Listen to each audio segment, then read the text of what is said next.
Ukraine-Russia war, impact on Nepal. Shanker Man Singh Kristalina Georgieva, managing director of the International Monetary Fund, IMF, said recent events in Ukraine were a matter of grave concern and warned that the effects of the conflict could pose significant economic risks to the region and the world.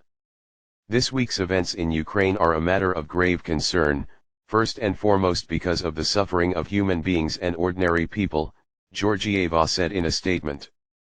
The conflict has also had a serious economic impact, which will only get worse if it continues for a long time, she said, adding that the crisis came at a critical time when the global economy was in the throes of a devastating COVID-19 pandemic and challenges some of its progress.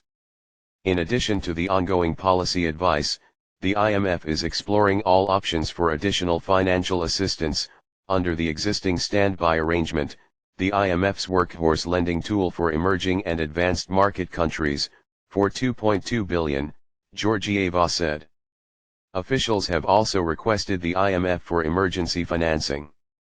We are evaluating the potential economic effects, including the direct impact on the financial system, the commodity market, and the countries that have economic ties with the region, she said. We will continue to work hand in hand with the World Bank Group and other partners to coordinate our assistance and ensure maximum benefits for Ukraine, added. Amid the Ukraine crisis created by Russian President Vladimir Putin's attack on his neighbor and the deployment of Russian peacekeepers in the Donbass region, the effects of the wave reaching the Pacific Ocean. Whether Putin deepens his regime in Kiev or consolidates his victory in southeastern Ukraine, whether he deepens the crisis with further blows and surprise attacks, will have a series of significant effects in Asia. Clearly, Putin's conduct would pose a major problem for sanctions on key elements of Russia's economy. The nation will likely secede from the Society for Worldwide Interbank Financial Telecommunications System, commonly known as the SWIFT system, face restrictions on access to international capital markets, and restrictions on trading with any Russian oil, gas, or finance. Putin's actions under some sanctions since his first invasion of Ukraine in 2014 have led to a reduction in them. In the energy market, gas and oil prices will face upward pressure. Many developed economies are now facing rising inflation, which will have a depressing effect on global production, leading to a recession in many Asian countries. Diplomatic relations were established between Nepal and Ukraine on January 15, 1993. The relations between the two countries have been friendly and cooperative since then.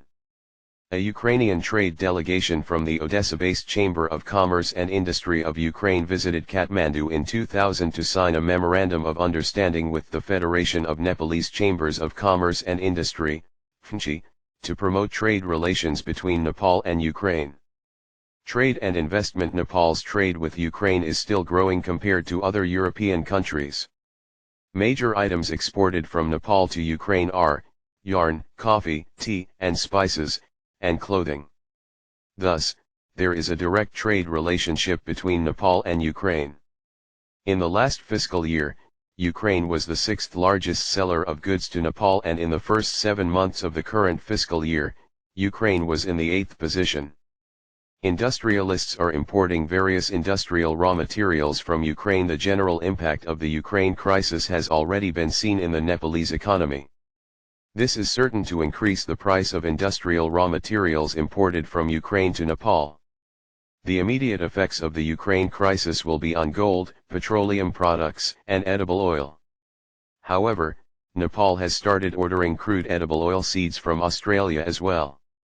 Looking at the trade situation between Nepal and Ukraine, the annual trade is about 17 billion rupees. In the first 7 months of the current fiscal year, Nepal imported goods worth 14.42 billion rupees from Ukraine. It is seen that Nepali products worth 1.5 million rupees have been exported. Nepal has been importing cooking oil, corn, telephone, and mobile equipment and ready-made garments from Ukraine. In the last fiscal year 2077/78, Nepal imported 354 different types of goods from Ukraine. Carpets, tea and paintings are exported from Nepal to Ukraine, albeit in small quantities. It is almost certain that the rise in prices of petroleum products will further increase the prices of all commodities from transportation, agricultural production, and industrial production. The price of crude oil has risen in the international market since 2014. The price of Brent crude oil has reached $100 per barrel. Rising crude oil prices also affect oil entering Nepal. It is to be recalled that Nepal has been importing crude oil of sunflower and soybean oil from Ukraine, Canada, and Brazil and exporting it to India.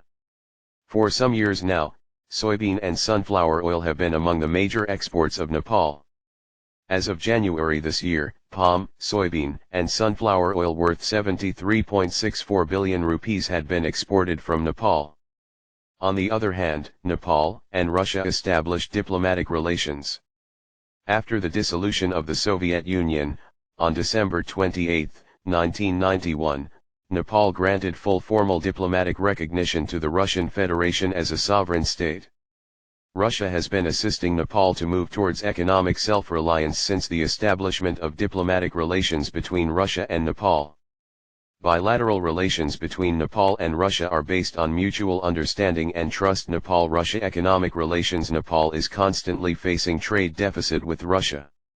In 2017, Nepal faced a trade deficit of $9 million with imports of $11.4 million and exports of $7 million.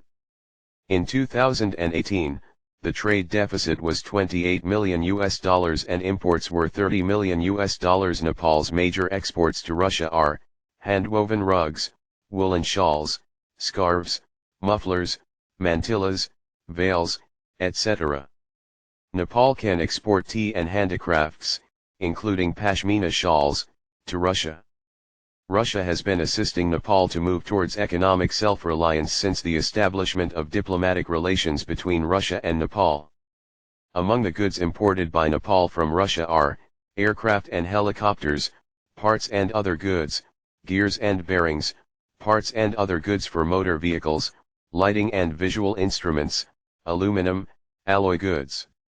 Nepal can import Russian chemical fertilizers and metals at very competitive prices. When we look at the history of Nepal-Russia cooperation, Russia was the first country to promote tourism in Nepal. The peak of economic assistance was in the 1970s, when we saw the construction of the East-West Highway with assistance and technical assistance in setting up factories and hydropower plants. In the history of bilateral relations, Russia has made significant contributions to Nepal's economic and social development by building roads.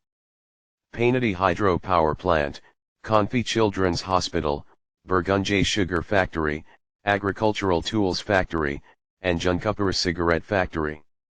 In addition, more than 10,000 Nepalis have graduated from various universities in the Soviet Union and now the Russian Federation, and many of them have held important positions in Nepal, contributing significantly to the country's development. The number of students from Russia has passed in various subjects. In the past Panchayat period, Russia provided assistance for Nepal's infrastructure and industrial development, but after the arrival of multi-party system, this chain of assistance was stopped. With the advent of multi-party system, Nepal has increased its priorities with neighboring countries like India and China, but it does not seem to have taken much initiative with far-flung Russia. Russia also did not show much interest in Nepal's infrastructure development. However, the old relationship between Nepal and Russia has been continued by both the countries and has been limited to formalities. Although Nepal has been giving special priority to the construction of railways for some years now, it has not materialized due to lack of funds. That is why Nepal continues to seek cooperation with various regions and countries. In the same vein, it seems that Nepal has tried to move ahead with Russia, expecting cooperation. Nepal is initiating cooperation with the Chinese government for the Rusu-Wagadi-Kathmandu, Pokhara and Lumbini railways and with the Indian government for the Burgunjay-Kathmandu railway. According to some, the ongoing tensions in Europe may not have a direct impact on Nepal's economy but will have an indirect effect. Nepal should start preparations now as the Ukraine-Russia conflict could lead to serious changes in the coming days. If the Gulf countries increase their production of petroleum products in the face of a shortage of Russian supplies, prices will not rise as much. With limited war escalation in Russia and Ukraine, nations affiliated with the North Atlantic Treaty Organization, NATO, could focus their resources on the war, which could have an impact on the economies of countries such as Nepal. The flow of remittances, one of the major pillars of Nepal's economy, is likely to have a positive impact. In Nepal, workers from Gulf countries, mainly those who contribute to remittances and trade in crude oil as their main source of income, are less likely to lose their jobs or wages.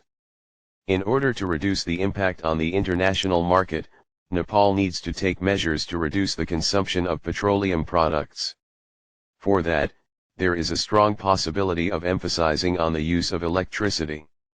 The government has done something through the budget. In addition, consultations with the private sector should be initiated on whether Russian companies, Ukrainian bodies, or individuals are affected by the financial blockade. If there is a possibility of such an impact, Nepal should not fail in such preparations to break such trade relations and move them to other countries.